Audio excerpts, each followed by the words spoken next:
మైత్రి movie makers బ్యానర్పై Naveen Erneni, why Ravishankar నిర్మించిన చిత్రం ఉస్తాద్ భగత్ సింగ్. పవర్ స్టార్ పవన్ కళ్యాణ్, శ్రీలీల, రాశి ఖన్నాలు హీరో హీరోయిన్గా నటించగా హరీష్ శంకర్ దర్శకత్వం వహించారు. దేవిశ్రీ ప్రసాద్ సంగీతం అందించగా తమన్ బ్యాక్గ్రౌండ్ స్కోర్ అందించారు.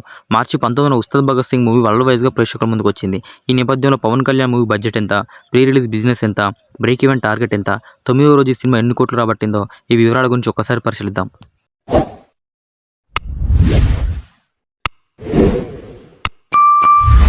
ఉస్తాద్ భగత్ సింగ్ బడ్జెట్, నటీనటులు, సాంకేతిక నిపుణుల పారితోషికం, ప్రొడక్షన్ క్యాస్ట్, ప్రమోషనల్ కార్యక్రమాలతో కలిపి ఉస్తాద్ భగత్ సింగ్ మూవీకి దాదాపు 150 కోట్ల రూపాయల బడ్జెట్ అయినట్లు ట్రేడ్ వర్గాలు తెలిపాయి. భారీ హైపుకు తగ్గట్టుగానే ఉస్తాద్ భగత్ సింగ్ ఓ రేంజ్లో ప్రీ రిలీజ్ బిజినెస్ జరిగింది. నైజాం థియేటికల్ రైట్స్ 50 కోట్ల రూపాయలు, ఆంధ్ర థియేటికల్ రైట్స్ 54 కోట్ల రూపాయలు, సిడెడ్ థియేటికల్ రైట్స్ 16 కోట్ల రూపాయల చొప్పున 120 కోట్ల రూపాయల ప్రీ రిలీజ్ బిజినెస్ చేశారు ఉస్తాద్. ఇక తెలుగేతర రాష్ట్రాల విషయానికి వస్తే కర్ణాటక థియేటికల్ రైట్స్ 5 కోట్ల రూపాయలు, ఓవర్సీస్ థియేటికల్ రైట్స్ 12 కోట్ల రూపాయల మేర బిజినెస్ చేశాయి. దాంతో ఉస్తాద్ భగత్ సింగ్ సినిమా దాదాపు వరల్డ్ వైడ్గా 137 కోట్ల రూపాయల ప్రీ రిలీజ్ బిజినెస్ జరిగినట్లు ట్రేడ్ వర్గాలు పేర్కొన్నాయి. ఈ సినిమా లాభాల్లోకి రావాలంటే బాక్సాఫీస్ వద్ద 140 కోట్ల రూపాయల షేర్, 280 కోట్ల రూపాయల గ్రాస్ కలెక్షన్స్ రాబట్టాల్సి ఉంది. ఉస్తాద్ భగత్ సింగ్ తొలి రోజున ఇండియాలో 34.75 కోట్ల రూపాయలు, రెండో రోజున 9.00 కోట్ల రూపాయలు, మూడో రోజు 9.10 కోట్ల రూపాయలు, నాలుగో రోజున 7.50 కోట్ల రూపాయలు, ఐదో రోజున 2.50 కోట్ల రూపాయలు, ఆరో రోజున 1.75 కోట్ల రూపాయలు, ఏడో రోజున 1.35 కోట్ల రూపాయలు, ఎనిమిదో రోజున 1.02 కోట్ల రూపాయలు వసూలు చేసింది.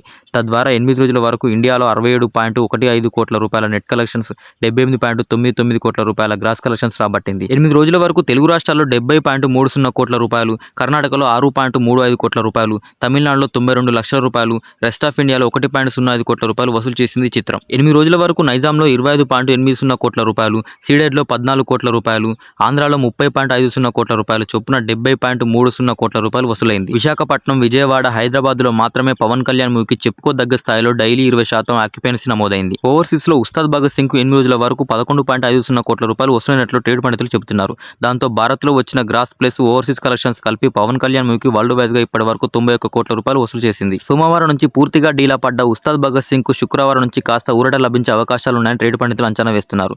శ్రీరామనవమి సెలవు దినంతో పాటు వీకెండ్ కారణంగా పవన్ కళ్యాణ్ మూవీ పుంజుకునే అవకాశాలున్నాయని భావిస్తున్నారు. 9వ రోజు ఉస్తాద్ భగత్ సింగ్ ఇండియాలో ఇప్పటి వరకు 472 షోలు ప్రదర్శితమైతే 18% ఆక్యుపెన్సీ నమోదైనట్లు సాక్నిక్ వెల్లడించింది. కడపటి వార్తలు అందేసరికి ఉస్తాద్ భగత్ సింగ్కు ఇండియాలో 18 లక్షల రూపాయల నెట్ కలెక్షన్స్ వసూలైంది. 9వ రోజున పవన్ కళ్యాణ్ మూవీకి 1,50,00,000 రూపాయలు, రెస్ట్ ఆఫ్ ఇండియా ప్లస్ కర్ణాటకలో 30 లక్షల రూపాయలు, ఓవర్సీస్లో 20 లక్షల రూపాయలు వసూలయ్యే అవకాశం ఉందని భావిస్తున్నారు. ఉస్తాద్ భగత్ సింగ్ మూవీ 8 రోజుల వరకు కేవలం 91 కోట్ల రూపాయలు మాత్రమే వసూలు చేసి 40% రికవరీ సాధించింది. పవన్ కళ్యాణ్ మూవీ లాభాల్లోకి రావాలంటే ఇంకా బాక్సాఫీస్ వద్ద 188 కోట్ల రూపాయల గ్రాస్ కలెక్షన్స్, 80 కోట్ల రూపాయల షేర్ రాబట్టాల్సి ఉంది. తెలుగు రాష్ట్రాలతో పాటు ఏ ఏరియాలోని ఈ సినిమా బ్రేక్ ఈవెన్ టార్గెట్ కు దరిదాపుల్లో కూడా లేదు. ఇక ఈ వీకెండ్ గడిస్తే పవన్ కళ్యాణ్ మూవీ భవిష్యత్తుపై ఒక క్లారిటీ రానుంది. మరి మీరు ఉస్తాద్ భగత్ సింగ్ మూవీ చూసారా? మీకు ఎలా అనిపించింది? మీ అభిప్రాయాన్ని కామెంట్ రూపంలో తెలియజేయండి.